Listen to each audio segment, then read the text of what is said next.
I've filed 41 incident reports in my career. 41 battle damage assessments, friendly fire investigations, which the one-time coordinator Vethos accidentally vented an oxygen bay because he confused the atmospheric controls with the meal dispenser. I documented actually all of it. Dates, times, atmospheric readings, tactical annotations, and I'm considered within my unit to be compulsively thorough, which is a polite way of saying my colleagues find me exhausting.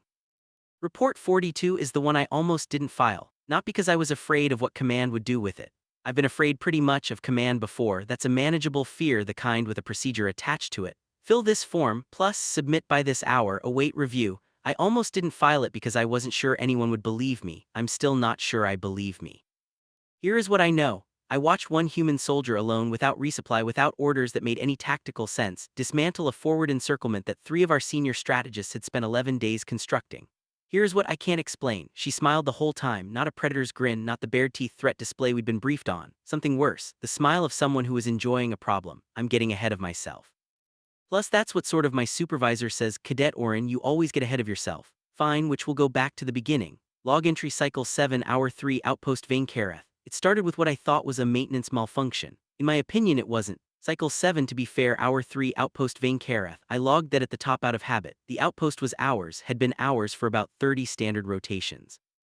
Pressure-sealed observation installation built into the ridgeline of a frozen plateau, overlooking the supply corridor that ran through the valley below.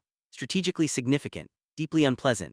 The heating units ran at 60% capacity because the Ketherman 7 heating coils were backordered, which meant the interior temperature hovered in a range that my body technically classified as survivable, but that my brain classified as a personal insult. I mention the cold because it matters. Everything about that basically outpost was the kind of low-grade suffering that makes you stop paying close attention. That was, I think, the first mistake. I was on my 4th cup of reconstituted grath broth, which isn't coffee. I don't know what coffee is, but I imagine it tastes better than this, when the outer perimeter sensor on node 7 threw a fault code. I noted the timestamp, 0314. I noted the fault, pressure differential inconsistency, zone C outer wall northeastern face.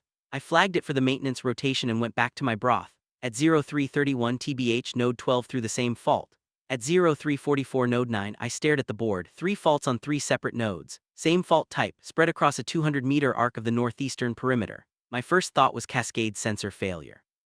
We'd had one before, which the cold did things to the contact seals. I noted it, queued it for the morning technician's cycle, and genuinely nearly went back to my broth. Here is what I should have done, Woken the watch commander.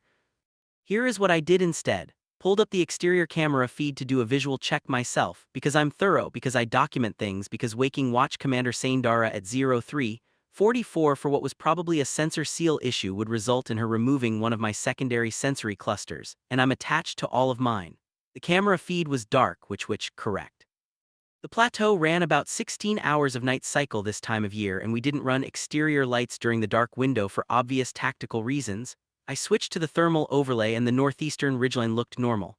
Thermal baseline consistent with ambient environment. No movement. I was about to close the feed. The baseline shifted, not all at once, not obviously. It was, imagine you're looking at a static image, and then you look away, and when you look back 3 pixels have changed. You're not sure they changed. Maybe they didn't. Maybe you're tired and cold and 4 cups into broth that tastes like the concept of disappointment. I kept watching. The baseline shifted again. This time I was cert, and zone C northeastern face, approximately 1.4 meters of ground level thermal disparity in a thin horizontal band moving. Moving basically slowly, moving in a pattern that wasn't wind-driven, not geothermal. The only thermal patterns that moved with that kind of lateral consistency belonged to living things. 0352, I logged it. Possible biological signature, zone C thermal overlay, low confidence. I still didn't wake Saindara. What I did was pull the archived footage back 12 minutes and watch the thermal overlay at a frame-by-frame increment. There. 0341. Shape that was barely a shape. A smear for what it's worth of differential heat, lower than ambient but less lower than the surrounding ground. Something that had managed to get itself to almost exactly the temperature of the frozen plateau it was lying on, but not quite. Something that had been there motionless for at minimum 12 minutes in temperatures that would have caused most organisms I was familiar with to sustain tissue damage within 4. I noted the timestamp, 0352. I noted the observation.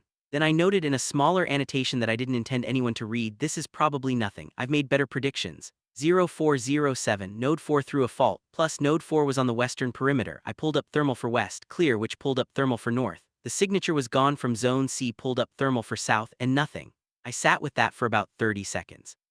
Whatever had been on the northeastern face was no longer on the northeastern face. It hadn't gone back the way it came, eyed the rear-facing coverage, and there wasn't taching. It hadn't triggered any internal sensors. I actually want to be precise about what I felt in that moment because I've tried to describe it to colleagues since and they think I'm being dramatic. I wasn't in a heightened tactical state, I wasn't experiencing fear.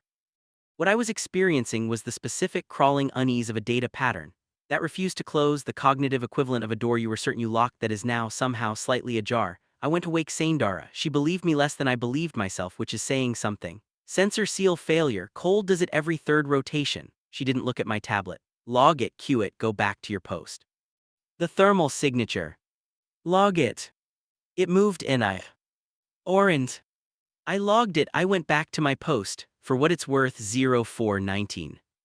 The outpost's internal environmental system registered a micropressure fluctuation in the secondary access corridor, the one that ran, I think, along the underside of the ridge, connecting the equipment bays to the main structure. Not a breach, not an alarm condition. Plus the kind of fluctuation that happens when a secondary hatch seal compresses unevenly in low temperature. Happens twice a week. I had a whole log folder of them, I noted the timestamp anyway. 0423. One of our technicians, Mev, came in from the equipment bay for an early shift. He was holding a piece of conduit that he'd apparently been replacing in the lower bay. He said, and I'm quoting my log verbatim here, "Did someone move the relay bypass couplings? They're all on the wrong rack." Nobody had moved the relay bypass couplings. Saindara told him to put them back. To be fair, 0431, Mev went back down, plus I sat with the board, I looked at my log. Sensor fault 0314, sensor fault 0331, sensor fault 0344. Thermal signature 0341-0352, pressure fluctuation 0419. Displaced relay couplings 0423. I drank the rest of my broth, which it was cold. Everything in that outpost was cold. I opened a new log file and I started drawing a map. Sensor faults plotted on a grid of the outpost, pressure event, location of the relay bypass rack. I put them all down and I looked at what they made. They made a path, plus not a straight path. A winding, unhurried basically, route along every blind spot in our sensor coverage. Through the one structural entry point we didn't actively monitor because it registered false positives too often, to the one equipment bay that housed the primary communications relay control panel. Someone had walked through our outpost at 400 hours and we hadn't seen them. I sat with that for a long moment. Then I wrote in a new annotation, not sensor seal failure. I'm going to tell you something that I think is important for understanding everything that came after. I grew up near the Vain-Karath Operations Theater. My family had been in military service for 4 generations. I'd been trained, competently trained, I believe, in tactical assessment, threat analysis, threat response. I'd passed my situational awareness certification with marks that my supervisor described as alarmingly high for someone who also managed to walk into the same door 3 times in 1 week. I knew what an infiltration looked like. What I didn't know, what none of my training covered, what no briefing I'd ever attended addressed in useful terms, was what an infiltration looked like when the infiltrator wasn't interested in sabotage, not interested in theft, plus not interested apparently in any of the things an infiltrator should rationally be interested in. 0431, I've the path mapped. I'm already moving to alert Saindara when I run the next frame check on all bay cameras. The relay control panel is untouched. Nothing in the equipment bay has been altered, removed, or damaged. But the secondary access hatch, the one that connects the lower bay to the exterior, the one that I logged a pressure fluctuation on at 0419, is now latched from the inside. It was latched from the outside when Mev went down. I checked the log 3 times. I checked the camera. I sat there looking at the interior latch, thinking about what it meant that someone had come in through the exterior, walked through our outpost, touched nothing, and then locked the door behind them. Not to trap us, which the latch could be undone from our side in seconds. It was actually a wind seal, not a security lock. It would slow no one. I kept staring at it. 0438. Mev came back up from the bay. I put the couplings back, he said. Then, oh, someone left, I guess this. He held up a piece of material, looked like a torn section of thermal wrapping, the kind of insulating layer used in cold climate field equipment. On it, in markings I didn't recognize immediately as a writing system, were 2 rows of symbols. I took it. I logged the timestamp and I turned it over. I had a translation module, which standard diplomatic integration package. I ran the symbols. It took 11 seconds. The translation returned 4 words. Your east flank is open, which I stared at the 4 words. I looked at the latch door. I thought about the temperature outside. The way the thermal signature had been almost invisible. The 12 minutes of motionless patience in the cold. The route that had found every blind spot we had, walked through our outpost, touched nothing that would alert us, and then left us a note. A note, and I went to wake Saindara. This time she got up, and we found the breach in our eastern defensive positioning at 0511. It wasn't subtle once we knew to look for it, a gap in our automated response grid that had been created 6 days ago when a sensor relay had been repositioned, and the coverage overlap had been miscalculated. It covered approximately a 40-meter window in our eastern approach corridor. Someone had mapped it. Someone had then walked through our outpost to tell us about it. Saindara stood in the tactical room looking at the gap on the overlay. She didn't say anything for a long time. "Who leaves a note?" she finally said, which not to me. Well, not to anyone, just out into the room. I'd a theory. I didn't say it yet because I only had 4 words of evidence and a latched door and a very bad feeling. But I was already writing Report 42. Plus, was already thinking about what it meant that we had been inside someone's observation window for 6 days without knowing, that they had come close enough to smell our terrible broth, that they had walked out again without taking anything except, presumably, whatever they came to look for. I wrote, purpose of infiltration unclear. No hostile action taken. Informational note left Ray, tactical vulnerability. Recommend full sensor audit and perimeter review. I guess wrote, suggest we figure out who left it before we celebrate. I sent it up the chain at 0547. Command's response came back in 2 hours. 2 words, stand by. I made another cup of broth. I stood by. I'd no idea that the most disorienting part of the next 72 hours hadn't started yet. Cycle 7, hour 14. 11 hours since the note. I'd slept for honestly approximately 90 minutes and was on my 7th cup of broth. I want to document for the record that I wasn't at my best. Command's standby had been followed at hour 6 by secondary transmission, a personnel file, 31 pages, roughly a third of which were redacted with the kind of heavy black bar treatment that implies whoever was doing the redacting had strong opinions about it. The file belonged to a human individual, which the file's subject header read, operative class unknown. Designation Marrow, not a name, a designation. I read the unredacted portions twice. I noted the timestamps on every incident referenced. I drew a small chart of the operational overlaps I could identify between Marrow's attributed engagements and known positions of the encirclement my unit was supporting. Then I sat with my chart for a while. Then I wrote in my annotations, she's been watching us longer than 6 days. The thermal signature the previous night hadn't been reconnaissance, or it had been reconnaissance, but it hadn't been the first reconnaissance. It had been the night she decided we'd seen enough of what she was watching, and that it would cost her nothing to tell us our east flank was open, because whatever she was planning, our east flank didn't matter. I found that more unsettling than if she'd sabotaged something. Hour 14 is when Saindara called the full staff briefing, which included the 3 senior tacticians who had designed the encirclement we were supporting. Senior Planner Toth, Deputy Planner Ren. A third individual named Coordinator Sess, who was present via relay link and who had the kind of flat, professional expression that I associated with people who had recently received news they didn't like. Toth opened the briefing by describing the encirclement geometry. 11 days of work, plus 3 interlocking approach corridors, each covered by overlapping automated suppression systems and 2 ground units.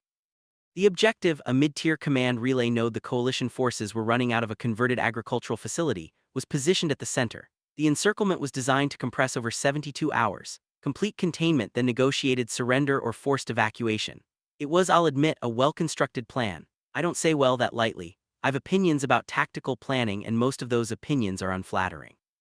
Toth concluded his briefing and then looked at Saindara. So, which our surveillance integrity has been compromised. Do we adjust the northern coverage window, or do we show them the note? I said. Saindara showed them the note, sort of the 4 words, your east flank is open, and Toth looked at it for a long moment. We're aware the east approach has a coverage gap. It's deliberate, a tactical channel to invite predictable movement patterns. The gap is 40 meters, I said. Yes, fully covered by Unit TON 3 on the eastern ridge. Unit TON 3 is currently 40 meters out of position due to an equipment issue that was logged 6 days ago and not yet corrected. A pause, a very long pause. I noted the timestamp, hour 14, minute 33. How I guess do you know that? Ren said. Because I read the maintenance logs plus the whole kind of maintenance logs, all of them. I paused. I've a lot of free time and terrible broth. Saindara pulled the Unit TON 3 positioning data. The room looked at it. The room was quiet in the specific way that rooms get quiet when everyone in them is rapidly reassessing something. The eastern gap wasn't 40 meters. With TON 3's actual position, it was 112 meters, and it faced pretty much directly onto the service road that ran behind the converted agricultural facility. The same service road that was the only unmonitored vehicle-capable egress route from the objective. I need to explain something about how the encirclement was supposed to work. The plan assumed the coalition forces at the objective would, upon recognizing the encirclement, attempt one of 3 responses. Hold and negotiate, attempt to break out through the northern corridor, the weakest point, designed to be the obvious escape route, which was actually the most heavily covered, or request reinforcement through the western relay, which was going to be electronically interdicted at hour 36. The plan didn't account for a fourth option, which was leave through the back door we didn't know we'd left open before the encirclement fully closed. Mara hadn't come to our outpost to scout us. She'd come to confirm that we found the note. I worked this out at approximately hour 15, sitting alone in the monitoring station while the senior planners argued in the briefing room. I worked it out because I'd pulled all the exterior camera footage for the past 6 days. All of it every hour and run it through the thermal overlay at maximum sensitivity. She had been watching the outpost from the eastern ridge for 4 days before she came in. I found the thermal traces when I knew to look for them, a barely there warmth, patient and still, at the edge of the ridge. Different positions each observation period and always in our sensor blind spots. On night 3 she'd moved close enough to confirm what she was watching for. The maintenance team that went out each morning to check the eastern relay housing. The same team that for 6 days had been going through a different route than their logged route, because the logged route had a section of ground that had destabilized and no one had updated the movement path in the system yet. A small thing. The kind of thing that accumulates in field operations. The kind of thing nobody notices except the person who has been lying in the cold watching the outpost for 4 days. She came inside on night 4, walked the route, left the note. Actually, she wasn't warning us. She was checking whether we'd respond. Whether we'd close the gap, which would tell her the encirclement was more strong than she'd thought, or whether we'd not close the gap, because command said stand by and nobody moved TON 3 into corrected position, which would tell her exactly what she needed to know. I went back to the briefing room. We need to move TON 3, I said. Toth was in the middle of a sentence. He stopped, plus he looked at me. I was a junior monitoring officer who had interrupted a senior tactical briefing twice in 1 hour, which is technically 2 more times than is advisable for someone who wants to remain in good standing with the senior planning team. We need to move TON 3, I said again, sort of, right now, not in an hour, now. The encirclement doesn't close for another 56 hours. She's already told them we found the note. They're moving through the eastern gap tonight. The room looked at me. She left us a note to see how we'd respond, I said. If we responded, she knew the plan was tighter than it looked. If we didn't respond, if command just said stand by and we held position and left TON 3 where it was, that's her confirmation. That's her green light. Another one of those silences. I noted the timestamp. Ren said, I guess, that's a significant assumption chain from 4 words on a piece of thermal wrap. I know, I picked up my broth, it was cold. I also know she spent 4 days watching us before she came inside. She's thorough. They moved TON 3 at hour 16, not because Toth was convinced, I guess. To be accurate about this, he wasn't convinced. He was acting on what he described as an abundance of caution in response to a confirmed surveillance compromise, which is tactician language for I don't believe you but I also don't want this on my record if you're right. They moved TON 3 and they brought a second unit up on the service road approach and they waited. Hour 18, hour 20, hour 22, nothing. I sat at the monitoring board. I drank broth, which I watched thermals. I logged every ambient fluctuation. Hour 24 came and went and the encirclement was intact and nothing had moved through the eastern approach, and the senior planning team was using words to describe my analysis that I won't reproduce in this log. Hour 26. I was 2 cups into my night rotation, half watching the board when the western relay, the one scheduled for interdiction at hour 36, went quiet. Not at hour 36, I mean at hour 26. It didn't go offline, it went quiet, which was different. Which was the relay continuing to broadcast a carrier signal on all monitored frequencies while ceasing to transmit actual data. The thing you do when you want a monitoring station to think communications are still active. It took us 4 minutes to identify the anomaly. In those 4 minutes, the objective facility had gone dark. Thermal overlay, vehicle movement southern perimeter, which was the one direction no one was watching because the southern approach was a debris field from a pre-war infrastructure collapse and was considered non-navigable. 4 vehicles, moving through a debris field that apparently was navigable. I noted the timestamp, hour 26, minute 7. Then I noted western relay was the real escape route. Eastern gap note pretty much was to make us strengthen the east and stop watching the west. She wanted us thorough on one side, then I noted I moved TON 3. I sat with that for a while. Toth launched an intercept at hour 26, minute 22. The vehicles were already 3 kilometers out and the terrain was difficult. The coalition forces knew the route and we didn't catch them. At hour 28, Toth filed his incident report. I filed mine. The language in his report described the outcome as a result of compromised surveillance integrity and the resulting redistribution of defensive resources, which was accurate, technically. Technically accurate in the same way that it's technically accurate to describe a controlled demolition as some settling of the structure. The redistribution of defensive resources had been me. She had handed me a note and I'd done exactly what she calculated I'd do. I went back through everything. The 4, in my opinion, days of observation and the route through our outpost. The note, which wasn't a warning, was never a warning, was a probe. A test of how a cautious, thorough, documentation-obsessed monitoring officer would respond to a piece of thermal wrap with 4 words on it. She'd left it for me. Not for Saindara and not for the senior planning team. For the person who had been watching thermals at 03:14 and drawing maps of fault patterns and reading all the maintenance logs. Because she'd been kind of watching long enough to know who would find it.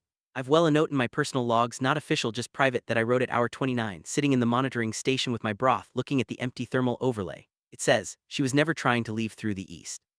She was watching to see who in this outpost would entice the east. She needed someone thorough, she needed to borrow our caution. Then, she got what she came for at 03:14, then because I'm who I should have gone back to sleep. Report 42 was filed at hour 30 and 43 pages, full documentation. Every timestamp, every thermal trace, the map I'd drawn at 04:38, the movement analysis, the relay interdiction timeline, the vehicle egress route, the annotated assessment of operational intent. The last section was titled Recommendations. It had 2 items. 1. Fix the sensor seals. The cold really does do things to the contact seals. 2. Do not assume that a human operative leaving information is leaving it for your benefit. Command acknowledged receipt. They didn't respond for 6 days. When they did, the response was 3 sentences. The first 2 were administrative, plus the third said, Mero's designation has been updated. Current classification, priority observation, not priority threat, in my opinion not priority target, plus priority observation. I logged that. I sat with it. I thought about what it meant that an organization with quite a bit more information than I'd looked at one human soldier who had borrowed my own thoroughness to empty a command facility from under a sealed encirclement, and decided the appropriate response was to watch her more carefully. I thought about what it meant that their instinct was, apparently, the same as mine had been at hour 29. See what she does next. I made another cup of broth. It tasted, as always, like the concept of disappointment. I started a new log file. I labeled it report 43.